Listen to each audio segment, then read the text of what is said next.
جئنا إلى الدنيا كي ندعو إلى الله لننشر الخير في الكون الذي حارى ونرسل العطر من روض الهدى الزاهي ويشرق السلم أنوارا وأنوارا. جئنا إلى الدنيا كي ندعو إلى الله لننشر الخير في الكون الذي حارى ونرسل العطر من روض الهدى الزاهي ويشرق السلم أنوارا وأنوارا. الله الله الله أكبر، الله الله الله أكبر، لا إله إلا الله، لا إله إلا الله. إسلامنا جاء ليبقى السلام ضياء ونورا في دنيا الظلام. إسلامنا جاء ليبقى السلام ضياء ونورا في دنيا الظلام. فالعدل هنا نام بين الأنام. بسم الله أما بعد maanta waxaan u fadhinaa barnaamijkeena liibaanta guurka khaasatan mawduuc ugu horeeya bilowga guurka. waan ognahay fadliga ay leedahay guurka. su-aashu waxay tahay waa maxay hadafka la isku guursado? شيخنا الفاضل شيخ أبو طلحة. الحمد لله. waxaa la isu guursadaa ahdaaf aad iyo ujeedooyin aad u fara badan. waxaa la isu guursadaa ummaddu inay badato. waxaa la isu guursadaa qaraabo in la helo la isku xidhiidhiyo. waxaa la isu guursadaa sakan iyo deganaan iyo xasilooni. شيخنا maadaama hadafka guurka ay tahay in ummadda la badiyo sida hadda sheekha uu inoo sheegay, qofka hadduu rabo inuu guursado qaabka ugu wanaagsan in uu u bilaabo guurkiisa? بسم الله الرحمن الرحيم. هدفك جورك وأنا لاصر شيء وحاك له أو كمد إن لا تطبيقيه إن لا سميه قيب بدن أو كمد طاعة الرب سبحانه عز وجل، لأنه الله بدأ قفرك يسكور سدان حقوق بيسكوليين واجبات إياه وحاكر لنا يا وحياب بدن قفكم مركو الدمعة إنه جورسده محودون إياه إنه سميه inuu liibaano raba Soomaa wuxuu horta qofku guursada waa inuu happy noqdo, waa inuu liibaano. marka liibaanta iyo happiness-ka waxa weeye biyad Ilaahi tabaaraka wa taala, Ilaahi bay gacantiisa ku jirta, Ilaahi baa bixiya. inuu Rabbi la tashado subhanahu wa taala, ducaysto, Ilaahay oo lamaano wanaagsan baan ku weydiistay, guur wanaagsan baan ku weydiistay, inuu qofku yiraahdo weeye istikhaaraysto, dabadeedna dadka uu isleeyahay wanaagaaday jecel yihiin ula tashado. si fiican. ha sheekhana su'aal aad ku weydiiyo, istiqaarada go'ma ay timaada gabar hadaan barto markaan arko aan ka helo isla markaas inaan istiqaaraysto miyaa mise markaan barto oo kadib inaan istiqaaraan la imaado? guurka waa labo. marka hore inaad go'aanka guurka aad go'aansato waa sunna, waa sunnadii ambiyada, waa talab iyo matlab diimeed weeye. marka inaad marka hore arinta ku dhaqaaqdo waad istiqaaraysan kartaa. markaad lamaanihii ama cidii aad doonayso inaad nolosha la wadaagto aad heshana, ilaahu matana mamidana makana mamidkana mamidkala in iyadan waad istiqaaraysan kartaa. si fiican. istiqaarada inay gabadhan ay tahay gabadhan ku liibaanayna saan ku ogaanayad ma dareen ma jirto misriye ma jirto ku riyoonaya? الأمور وحوي بعواقبها لما أوغان كرو، لكن أدو واحد سمينيسا وحي لقاد دونيه أسبابها بعض لا إيمانيسا وحي وشرعي كأمري وحا أي نفط هذا مرتاحة كتهاي وحا أدونيسا قبل الله سعونيسا ويلك الله سعونيه فارس أحلامك أدو كريونيسا اللي يقفل بسعادة ضد بسيبه واركان سعادة وحا أدونيسا قفك إنو سمري يد أدو كد ذاليسا إلهينا واتلا سارنيسا مركز أدو أسبابتي التي مادو قفك أد نلش الله وذاقيسانا واد اسكبرانيسا واد كورغليسا واد فيرينيسا. ما شاء الله. شيخنا داده ugu wanaagsan qofka inuu ku guursado da'da da'da xambal ku guursaday xambal wuxuu sheegay inuu 17 sano ku guursaday. runtina faa'iido badan ninka arkaysaan hadda waa nin aragtidiisa waa nin yar, laakiin waxaan u maleynayaa caruurta awowada u yahay hadda 6 way gaarayaan. ma sha Allah. marka walidaalika qofku mar walba oo uu degdego dadka looma sheegan, laakiin maya hadda tan waa farahay ka baxday. saadalada qofku mar kasta uu degdego hore u socdo waxa weeye horta faa'iido weyn buu leeyahay. laakiin qofka waxaan aanu islaahay markuu mas'uuliyad qaadi karo masalada waa masale muhiima wey qofku dadu doon ha noqdo waxaa laga yaabaa 20 jir aan mas-uuliyad qaadi karin 30 jir aan mas-uuliyad qaadi karin laakiin shaxambeli 17 sano asoo jiro mas-uuliyad qaado saa daradeed hadba mas-uuliyaddu in marka aad awoodeeda hesho inaad mas-uuliyad qaadi karto xagga caqliga xagga maamulka xagga maskaxda diyaargarowga jirka iyo jasadka diyaargarowga dhaqaalaha iyo xoolaha halkaasaan isleeyahay laakiin waqti go-an oo qur-aanka iyo xadiidka ku taala oo la dhahayo waqtigaa waa inay ka bilaabtaa ma jirto laakiin goorma qofkani waa inuu yahay qof mas-uuliyad qaadi sheekh jazaahu allahu khayran siduu sheegay weeye horta nabigu wuxuu yidhi calayhi salaatu wasalaam man istataaca minkum ulbaa'ata falyatazawaj yaa macshara ashabaab man istataaca minkum ulbaa'ata falyatazawaj amarkum wujuuba cid waajib bay ku noqon yaa dhallinyaroy ninkii awoodo inuu guursado albaa'a waxay culimmadu yidhaahdeen waa inaad gabadhan mas-uuliyaddeedii iyo xuquuqdeedii ka soo bixi karto jir ahaanna hadhow markii gogasha la tago nin wax iska celin kara aad tahay soomaalidu waxay tidhaahdaa wiil aan gaamurin naag u guurshow adna kaa go-an bimacnaa nin aan gabadhiiba iska celin karin mas-uuliyad ahaan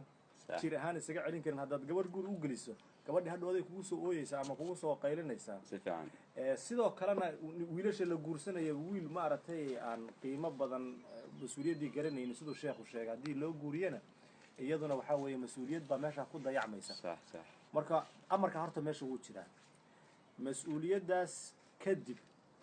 siduu sheekhu sheegay in guurka loo degdego weeye soomaalida waxay tidhahdaa dadku guursanaya raggu waa wadkii dhal iyo walaalkii dhal iyo wiilkii dhal ayay tidhahdaa wadkii dhal waxaa weeye waa nin 70 sano jiro hadda ilmo dhalay ama 80 sano raalli ahaadeen dadka da'da ah laakiin waa loo baahan yahay intay wax un kaa tarmayaan waa loo baahan yahay walaalkii dhalna waxaa weeye waa ninka isagoo yar guursaday weeye ama walaashii dhal ama walaashii dhal sidoo kale wiilkii dhal waa ninkii isaga oo 30 jiro guursaday markaa ninkaasi wiilkiisii buu dhalay marka isku soo wada duub guurka in loo degdega ayaa wanaagsan sheekhana wadadee ayuu qofku u mari karaa inuu helo lamaane oo ku liibaano noloshiisa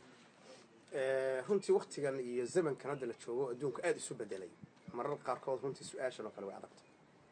waa laga yaabaa shaxambeli waagii uu baadiyaha joogay inay nooc u arki jiray laakiin waagan hal la reer magaaloobay inaad qof hesho waa suurtagal laakiin kelimada aad raaciso ah lagu liibaanadaas runtii taasaad moodaa inay tahay masalo mulaaxadadan bini aadamku subxaan allah waa ibnu rubiica bini aadamku saas isku xidhay waxaa la iska helaa meelaha waxbarashada waxaa la iska helaa meelaha shaqada waxaa la iska helaa meelaha safarada iyo socodka sheekh shibillah wuxuu noo sheegay safar baan raacnay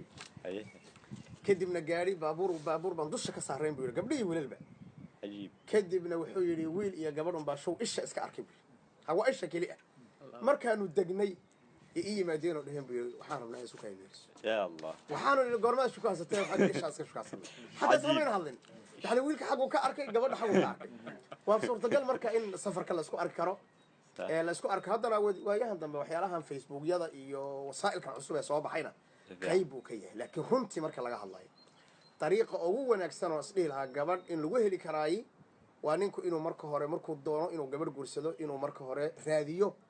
war gabadhee ku habboon yaa yaqaana marka gabadh loo tilmaamo ehelkeeda eego dadnimadeeda loo sheego inuu markaasi wadada ku habboon oo ah inuu si toos reerkooda u aado gabadha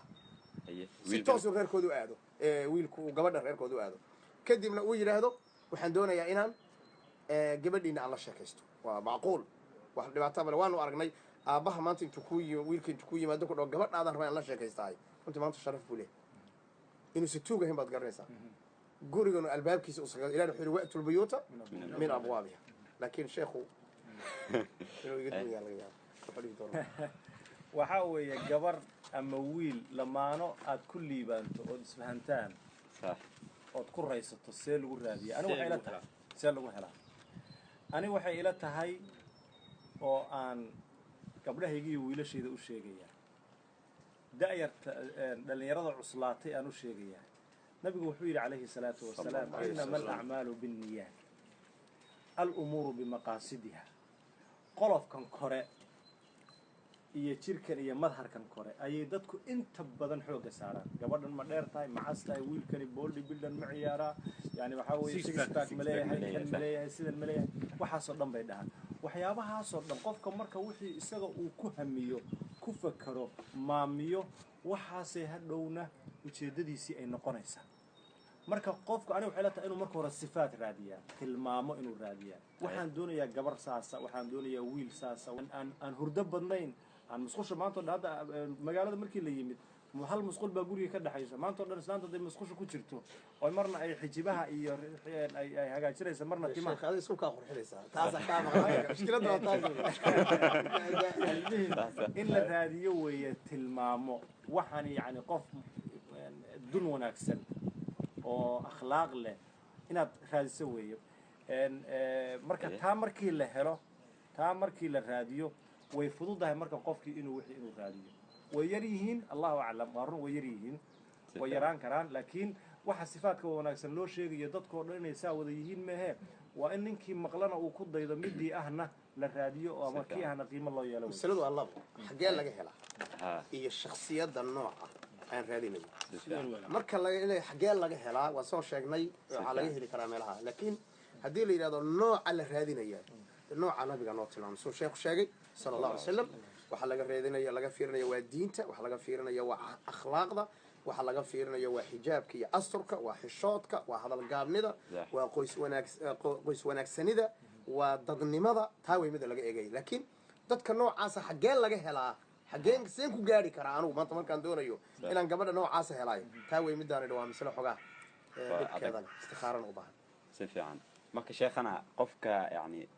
yaa ugu wanaagsan inuu guursado gabar ama wiil cidiisa ah baa mise gabar ama wiil cid kala wallahi guurka horta waa nasiib siisaba ilaahay agtiisu ka qoray sidiisaba waa calaf lahul mahfuud ku qoray laakiin culimadu nasabka inta badan ka warranta waxay yiraahdaan qofku xogaa inuu fogaado way fiican tahay oo qofku marka uu ku wareegaysto abtigii habreertii gabadhay dhashay eedadii gabadhay dhashay hadduu ku wareegaysto marka dambe waxaa la yidhahdaa waa warqad koobi laga badiyey marka dambe waxaa laga yaabaa carruur yar oo gaagaaban xataa marka dambe xanuuno iyo cudurro inay ku dhashaan saa daraaddeed xogaa inay yar kala fogaadaan horta waxaa weeyaan waa wax aad iyo aad u wanaagsan wey laakiin waxaan rabaa inaan tilmaamo oon dhaho mahma aad ku fikirtahay yaad guursataa marka u dambaysa guurku waa calaf waana nasiib marka waxaan leenahay sifaadkii iyo tilmaamihii ha lagu ekaado laakiin shakhsiga haddaase meesha iga dhadhaminayso oo meesha ku jirta waxaan soomaali isku disho oo qabiliyada ah oo qashinka ah oo yacni gabadhan waa tee iyo gabadhan waa ree hebel haddii meesha ku jirtaay asal diinta kuma leh waana jaahiliya waana wax ina la dagaalamo جئنا إلى الدنيا كي ندعو إلى الله لننشر الخير في الكون الذي